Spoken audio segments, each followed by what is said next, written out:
Welcome to Community Conversations. I'm your host, Ian Parkinson, and I have with me today from Unison at Viner Centre, Larry Matheson. Welcome, Larry. Thanks for having me again. So, what is the Unison at Viner Centre looking at for the month of November? Well, we're happy to be through October between elections and Thanksgiving and all those things. But it was a good fall. But November is an opportunity for us to talk about elder abuse. Okay. It's Domestic Violence Awareness Month, and we partner with the Alberta Women's Shelter Association. And we kind of create awareness around domestic violence in the province, and obviously elder abuse. Yeah, and the numbers on your website, it's 1 in 10? Yeah, it's a very scary number when you think about it. Elder abuse is something that, because there's often a close relationship between the abuser and the victim, that it is an area that's largely unreported. Some people predict as high as 20%, but the literature will bear out at least 10%. And when you think right now in Canada, there's 7.6 million seniors, and so at 10%, 1 in 10, that's like almost like it's 750,000. 60,000, Yeah, and so it's, I mean, I think that's a decent sized city in this country for sure. Yeah. So, well then, okay, if somebody suspects elder abuse, where do they go or who do they call? Well, in Medicine Hat, we have, actually at the Viner Centre, we have elder abuse caseworkers. But we also work with the Alberta Elder Abuse Awareness Councils locally. And so that is a partnership of social workers from the city, private agencies like us, the PCN and so on, who work together to respond to elder abuse. And so if you're aware of something that's an imminent situation or clearly an imminent crime, call 911. But if you think you suspect a situation, you can call us at the Viner Centre for sure, and we can provide some information and some help. Okay, so if a resident of Medicine Hat, I'd say, suspects there is elder abuse, but before they, I guess, make it official, is there somewhere they could go to kind of get more information on what to look for? Yeah, for sure. We have information on our website so that people could search that themselves. Or again, if they talk to one of our caseworkers, we can email or fax out information as well. So, yeah, I mean, Medicine Hat is known for having a significant number of seniors too. Yeah, proportionally, there's a large number of seniors in Medicine Hat. And because we have a hospital, the business catchment area, you know, I mean, maybe you live in a more remote area, and when you're ready to retire, it's natural to come to a center like Medicine Hat because you have a good hospital, right? So definitely related to some of the other areas in the province, there's a lot of seniors per capita, so to speak. Is there one type of elder abuse that's more prevalent than maybe another, or is it pretty much just a broad spectrum?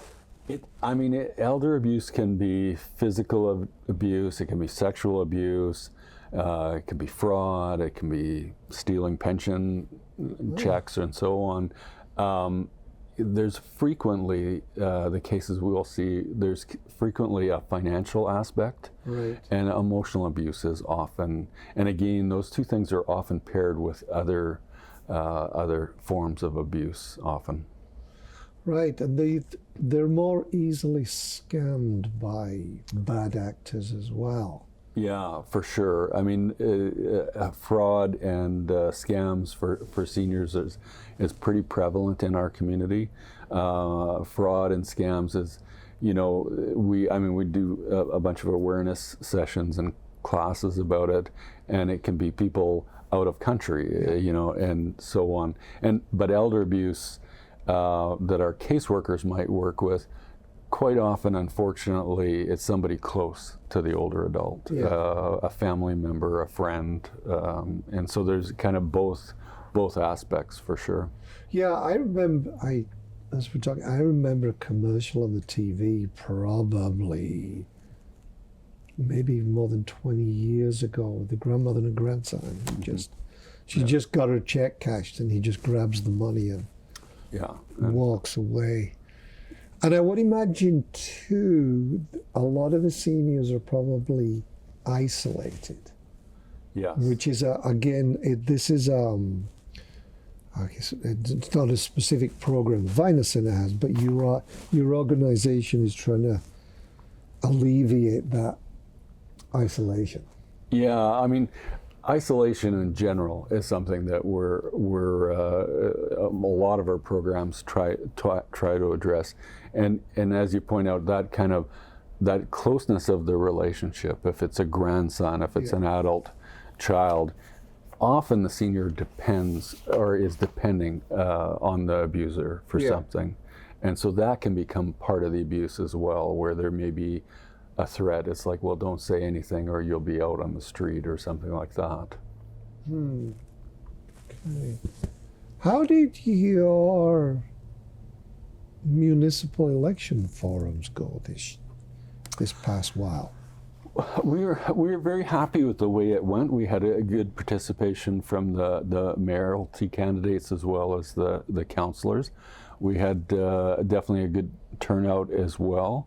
I would say it was much more of an information session than a debate, so to speak. So the temperature in the room, I think, was a little warmer. Yeah, for not having another way to describe it, I suppose. And so we were happy that our users and our members got to have a little closer look at the candidates for sure in both of the events. Well, you have to be careful too, because I mean, a lot of your funding is from FCSS. Yeah. Family and Community Services. So you got to be very, you want to know who's going to get elected next, but you don't want to be. Yeah, it is a situation for us where we see it as an important service for older adults to get the information on all the candidates. But we are very careful not to be biased or show any type of favoritism or whatever. So and that has its own challenges for sure. So anything else for November?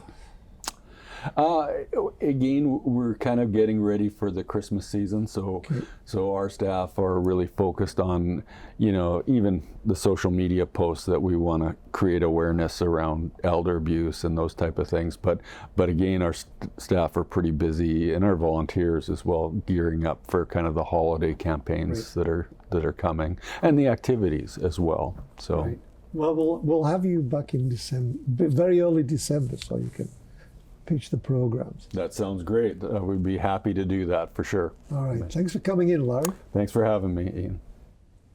Thank you for watching.